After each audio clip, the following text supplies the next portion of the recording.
This is where dyeing begins, yarns and fabrics without color. Now these may look like they're ready for the dye pot, but if you want the very best results, you're going to have to perform one very vital step before you can even think about color.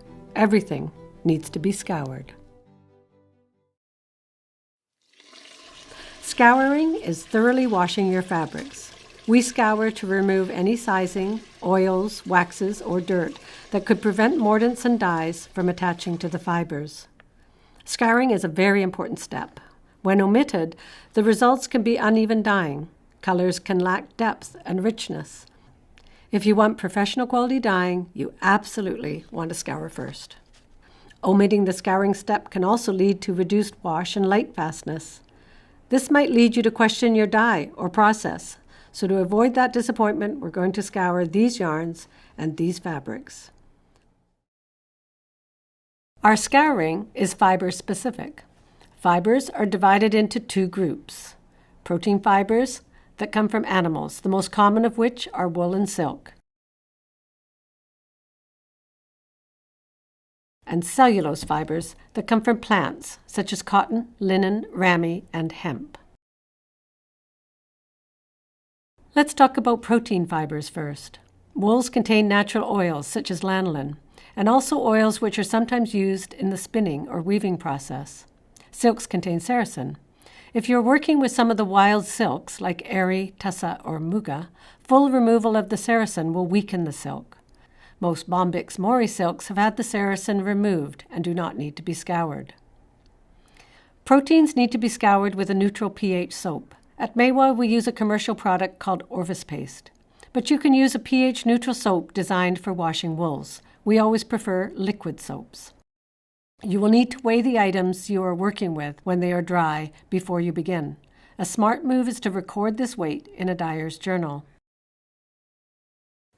For each kilo of goods, you will add 10 ml or 2 teaspoons of Orvis paste soap. That works out to about 1 teaspoon per pound. Put them in a large pot and fill it with enough water so that everything is well covered and not crowded. Turn the burner on and gently heat the pot to about 60 degrees Celsius. That's 140 degrees Fahrenheit. Keep that temperature for approximately 1 hour. Turn the items gently, being careful not to agitate them. After an hour, allow the fabrics to cool down slowly and then rinse in warm water. Now let's look at scouring for cellulose. Unmercerized cotton, along with linen, hemp, ramie, and other cellulose fibers, contain natural waxes, pectins, and oils. Cloths may also have starch or other chemicals that were added during the spinning, weaving, or finishing process. As with wool, these need to be removed for successful mordanting and dyeing. Once again, be sure to weigh your items dry and record the weight. At Maywa, we use a commercial product called Synthropol.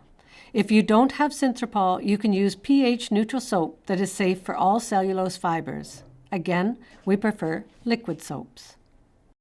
For cellulose, you will also need soda ash.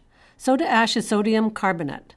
It is important not to confuse this with commercially available washing soda. Often these contain whiteners or brighteners which will adversely affect your dyeing. Check the box. If it says 100% sodium carbonate, you can use it. Now, you're going to put your items in a large pot and fill it with enough water so that everything is well covered and not crowded. For each kilo of goods, you'll add 40 grams or 3 tablespoons of soda ash and 20 ml or 4 teaspoons of Synthropol. Ensure that the soda ash is fully dissolved before adding your fiber. If you're working in pounds, cut these amounts in half. Bring your pot to a boil and simmer for approximately an hour. Check your water when you're done. You may be surprised to find that it is now a yellow-brown. After an hour, you may rinse in warm water. When the scouring process is complete, you may move directly to the mordanting process, or you may dry your items and save them for later. If you're going to save them, make sure you label them clearly, and of course, don't store them damp or they will go moldy. Here are some of Maywa's scouring tips.